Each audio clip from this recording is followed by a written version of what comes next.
The information in this recording is general in nature and should not be considered personal advice. Please consult a professional and qualified financial advisor to discuss how this information may apply to your personal circumstances. Thanks for listening. Hi, everyone, and thanks for joining me. Today, I want to talk about how the rules around building, growing, and eventually selling a business are changing. For business owners, the financial journey is usually much broader than simply earning an income. You start the business, you grow it, you employ people, you reinvest, you build value, and at some point, you may sell it, transfer it, or use it to fund the next stage of your life. So this presentation isn't just about tax changes. It's about how those changes may affect the decisions you make at each stage of the business journey. The key message throughout is that the best outcomes are rarely created at the point of sale. They're usually created years earlier through the decisions made while the business is still being built. Business wealth typically moves through 5 stages. You build, you scale, you incentivize key people, you exit, and then you preserve and transfer the wealth you've created. The proposed changes affect each of those stages. They touch areas like tax losses, startup incentives, employee equity, small business capital gains tax concessions, trusts, and estate planning. But I don't want this to become a presentation where we simply work through a list of tax rules. The bigger question is, how do you turn the value of a business into long-term family wealth and lifestyle choice? Because building a valuable business is only part of the journey. The next challenge is making sure the value you've created ultimately improves your life and the lives of the people you care about. So there's 5 areas I'd like to focus on today. The first is the proposed expansion of the small business capital gains tax concessions. The second is a proposed new concession for eligible startup founders. The third is the growing role of employee equity in attracting and retaining key people.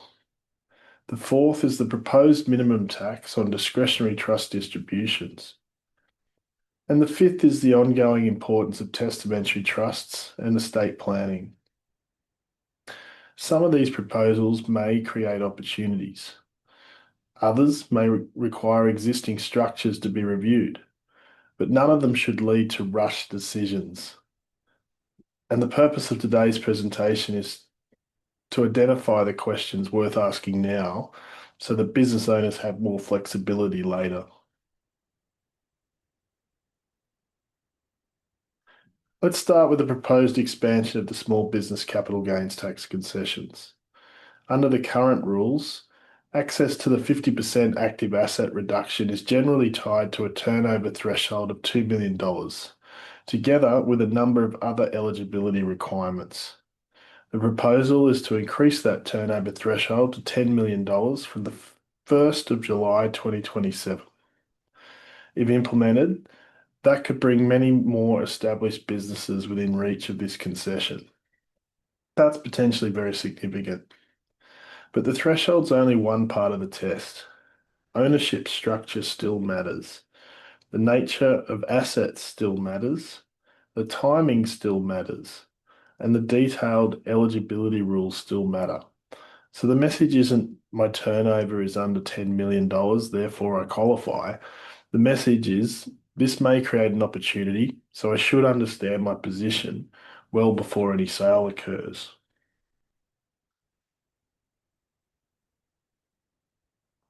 Let's take a simple example. James owns an engineering business. The business has annual turnover of around $6.5 million and an estimated value of $4 million. He expects he may want to exit in 3 to 5 years. Under the previous turnover threshold, he may have assumed the active asset reduction was unavailable. Under the proposed threshold, the conversation may change. But this is where planning becomes critical. Does the business actually satisfy all the eligibility requirements? Who owns the shares or units? Is the current structure suitable for a future sale? Could any restructure improve the position? And after the sale, how much of the proceeds should move into superannuation, investments, or other structures? The important point is that exit planning doesn't begin when a buyer appears. By then, many of the most valuable decisions may already have been made for you. The earlier the structure, tax position, and family objectives are reviewed, the more options the owner is likely to retain. And let's now turn our attention to startup founders. One of the most positive proposals announced by the government is the Innovative Business Capital Gains Tax Concession. Now, the details are still being consulted on, so it's important not to jump to conclusions just yet, but the intention is encouraging. The proposal recognises that the founders often take enormous risks in building innovative businesses. Many of them spend years taking lower salaries while reinvesting back into the business. Their reward often comes much later when they eventually sell part or all of the company. The proposed concession is designed to encourage innovation by potentially preserving a 50% capital gains tax discount for eligible shares. There will be eligibility criteria around things like the age of the company, turnover, innovation requirements, holding periods, and lifetime caps. So again, this isn't a strategy to implement today. It's a reminder to document things properly from the beginning. Good record keeping and understanding the eligibility requirements could become incredibly valuable years down the track. One thing I've learned over the years is that great outcomes often come from decisions made long before anyone sees the benefit. One of the biggest challenges many business owners tell me they face is attracting and retaining great people. Lately, large organizations often have advantages that smaller businesses simply can't compete with. Higher salaries, recognizable brands, established career paths, larger employee benefits. But founders have an advantage too. Ownership. Giving key people meaningful equity can fundamentally change the relationship they have with the business. Instead of simply working for a salary, they begin helping build something they partially own. That creates alignment. It encourages long-term thinking and often improves retention.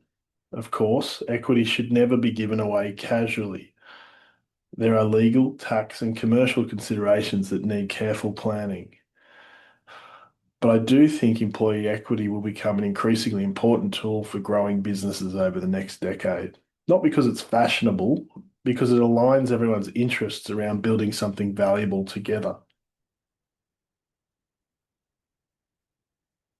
Let's now look at discretionary trusts. Trusts have been incredibly valuable structure for business owners for many years. They've helped provide asset protection, succession planning, flexibility around ownership, and opportunities to distribute income across family members. The proposed minimum tax on discretionary trust distributions doesn't suddenly remove those benefits, but it may reduce the importance of trusts purely as an income distribution tool. Which brings us back to a principle I use regularly with clients. A structure should exist because it supports your strategy, not because it creates a tax outcome. If tax legislation changes and the only reason a structure existed was tax, then perhaps it wasn't serving the broader strategy in the first place. Trusts will continue to have an important role. The conversation simply becomes, is this still the right tool for the job? And whenever tax rules change, one of the first questions people ask is, should I restructure? And the honest answer is maybe, but certainly not automatically. Restructuring can trigger tax consequences, stamp duty, changes in asset protection, changes in control, changes to succession planning. Those costs need to be weighed against any potential long-term benefit. That's why I always encourage business owners to begin with purpose. What are you actually trying to achieve?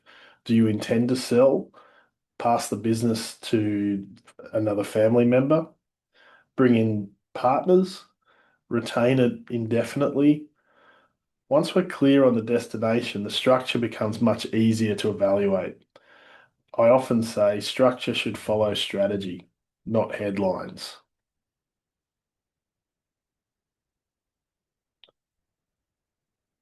The final technical area I'd like to cover is testamentary trusts, and the government has indicated that genuine testamentary trusts are intended to remain outside the proposed minimum trust tax.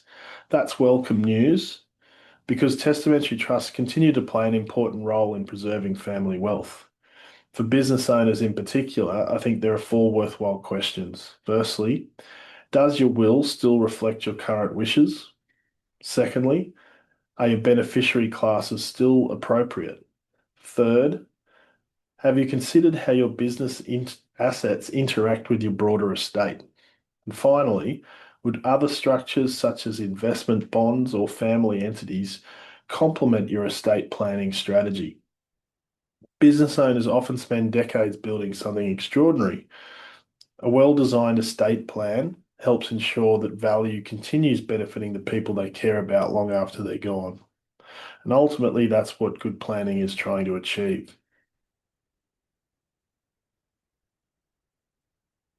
As we begin wrapping up, I'd like to zoom out from the individual tax changes and look at the bigger picture. When I sit down with business owners, we're rarely just talking about the business itself. We're talking about the life the business is intended to create. The business creates value, the value creates choices, the choices create lifestyle. And eventually, if managed well, they create financial independence and family wealth. That's why I encourage business owners to think beyond simply growing revenue or increasing the value of the business. Ask yourself, what is this business ultimately for? Is it to fund retirement, create more family time, help your children, support charitable causes, build intergenerational wealth? Once you're clear on the purpose, everything else starts becoming easier. The tax strategy, the ownership structure, the investment strategy, the exit strategy. The business should ultimately become a vehicle that supports your life, not a life that exists to support your business. So, what are we actually reviewing with business owners today? Well, firstly, we're looking at eligibility for the small business CGT concessions, not assuming eligibility, actually confirming it. Secondly, we're reviewing ownership structures and the purpose those structures serve. If legislation changes, does the current structure still support where the business owner wants to end up? Thirdly, we're exploring potential restructure pathways, not because restructuring is always the answer, but because understanding your options before they are needed is valuable. We're also reviewing employee equity strategies for business wanting to attract and retain great people. Business valuation is another important discussion. Not simply understanding what the business is worth today, but understanding how that value may eventually become family wealth. Then we talk about diversification. One of the biggest risks I see with successful business owners is that almost all of their wealth is tied up in one business. Often, one day, that concentration needs to become a diversified investment portfolio capable of supporting retirement and future generations. Finally, estate planning. Making sure everything the owner has spent decades building ultimately ends up where they intended. And notice something. Every one of these conversations is connected. They aren't isolated strategies. They're all part of one long-term plan. Let's bring today's discussion together. Firstly, not every proposed tax change is actually negative, despite a lot of the headlines and rhetoric that we're all hearing. Some actually create new opportunities. Secondly, the proposed increase in the active asset reduction turnover threshold may significantly broaden access for many business owners. Third, startup founders and businesses using employee share schemes should pay close attention to the involving rules. These may become increasingly valuable over time. Fourth, trusts still have an important role, but like every structure, their purpose should be reviewed regularly. And finally, Estate planning remains one of the most important conversations successful business owners can have. Not because it's exciting, because everything you've spent decades building deserves to be protected and transferred thoughtfully. If I could leave you with one thought today, it's this. The best business exits aren't created when the contract is signed. They're created by years of thoughtful planning beforehand.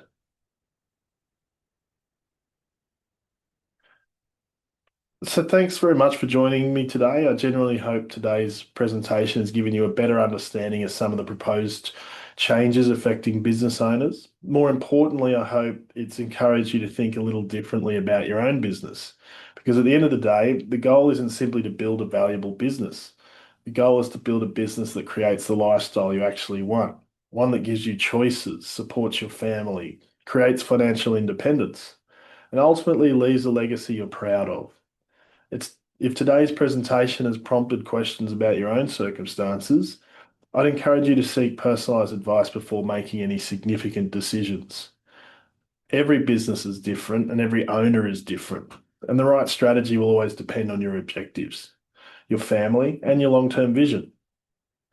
If you'd like to have a conversation about your own business and how these changes may affect you, I'd be delighted to help. Thanks again for watching, and if you found today's presentation valuable, please like the video, subscribe to the channel, and feel free to share it with other business owners you think might benefit. I look forward to seeing you in the next edition of Life First Insights.